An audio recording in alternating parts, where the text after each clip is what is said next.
Well, what's up, good people? Mark Holmes here, and as always, I want to say thank you all for watching, commenting, subscribing, and being part of the Joe Boo Sports Report. Without you guys, as well as you ladies, you know that this literally does not work.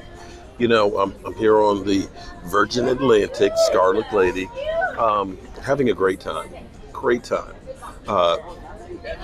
Saw a show here on the ship, you know, with the ladies and all that, so they're happy about that. Tomorrow we'll be seeing some Mayan ruins. We'll actually be in port tomorrow, so we'll spend the day off the ship. And I'm here getting a midnight snack for me and the missus to take downstairs. And I wanted to get caught up on the news of the Dallas Cowboys for the day. Some speculation out there about Jordan Lewis. Okay, so Jordan Lewis is still recovering from injury. Jordan Lewis, who has a cap number of about $4.7 million, who will end up being on the PUP list to start the season. He's not going to be ready to start the season. So the Cowboys say they may be looking to add another cornerback to the mix. We also know, of course, Anthony Brown is not back on the team as well, who also is recovering from injury. So we've got those issues that are happening with the team right now. Jordan Lewis, third-round draft pick, still relatively inexpensive, but your best ability is your availability. And at the moment, he's not available to help the Dallas Cowboys. So you could see the Cowboys possibly make an injury settlement with him. You could see him possibly cutting him, get some extra cap relief to cover getting somebody else. Jerry Jones, who, of course, has always been very vocal and is, of course, the leader and owner of the Dallas Cowboys, has basically said no one, and he means no one, will be added to the Ring of Honor this year. So that means Jimmy Johnson. I hate to say this, but Jerry Jones, what he's done to Jimmy Johnson with this whole situation, you just look petty. For Jerry Jones to go through and talk about at the Pro Football Hall of Fame. Thank you. Okay. Thank you very much. Food's ready faster than I thought it was going to be. For Jerry Jones to talk about Jimmy Johnson going into the Ring of Honor at the Pro Football Hall of Fame at the peak of his career, to make it all about the Dallas Cowboys, and then basically to renege for a couple of years here, is ridiculous. Jerry, that just makes you look bad. Sorry.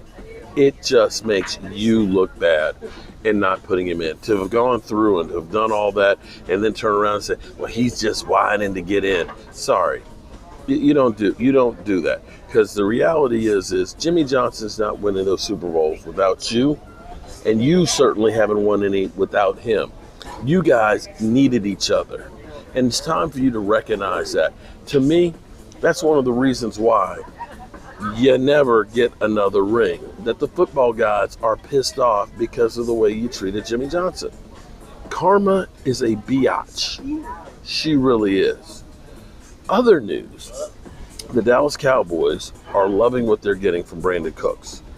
If they weren't, they'd be more inclined to sign DeAndre Hopkins.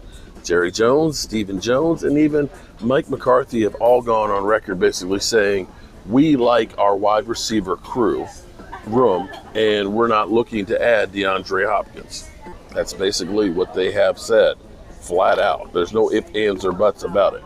They have said, we like our situation, and we are not looking to add anyone else to the room. As far as running backs go, though, we did get this. And see, this is where it's funny that you hear one story on one player, and then you get a totally different story when it comes to another one. Kind of like the Bills. The Bills literally saying, hey, we're not interested in DeAndre Hopkins. He's too expensive. But then turn around and sign Leonard Floyd. I thought you didn't have any money. You had less than $1 million of cap space. So that lets you know exactly where their mind is. But the Cowboys, had they been worried about whether Brandon Cooks was going to be enough, they would be all in and trying to get DeAndre Hopkins. And Hopkins' market, for whatever reason, does not seem to be going real well right now. He is definitely looking for a team, and his standards have been reduced as to who he will and will not play for. Right now, he's basically saying, I'll play for anybody. I'll play for anybody. Finally, here's another little tad bit, of course. We're always told about the garbage-ass quarterback that Dak Prescott is. Interesting thing, because everybody's focused in on Dak Prescott's interceptions. And Dak Prescott is just a turnover machine.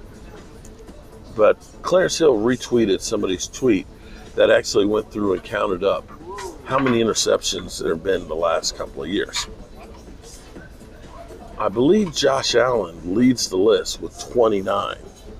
29 over the course of the last 2 seasons.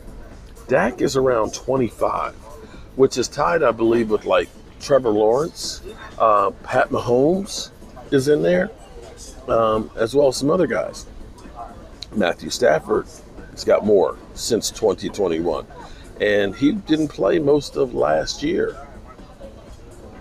So as we go through and just kind of focus in on just the interceptions, understand that interceptions, and I know the trolls will be out there, you're just defending a garbage-ass quarterback. Well, I understand interceptions are not what you want to have, but interceptions are also dictated by play calling, receivers getting open, receivers tipping the balls up, and separation. You know, when you have a guy who's wide open, like I've seen guys like Travis Kelce, or seeing guys like DeAndre Hopkins that are wide open and have a 5-yard cushion, you have a little more leeway than when a player is draped all over a receiver. We had 2 of the worst receivers last year on our roster at separation. Yeah. Noah Brown and Michael Gallup were, I think, 121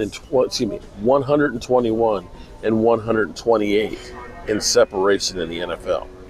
And if you can't separate, you can't get open, that makes the job hard for the quarterback. And then, of course, I hear people say, well, Dak should just throw it away. Well, if Dak Prescott threw away the football every time that nobody was open, they'd say he's not risking the biscuit. So there is no winning and appeasing all of the people there.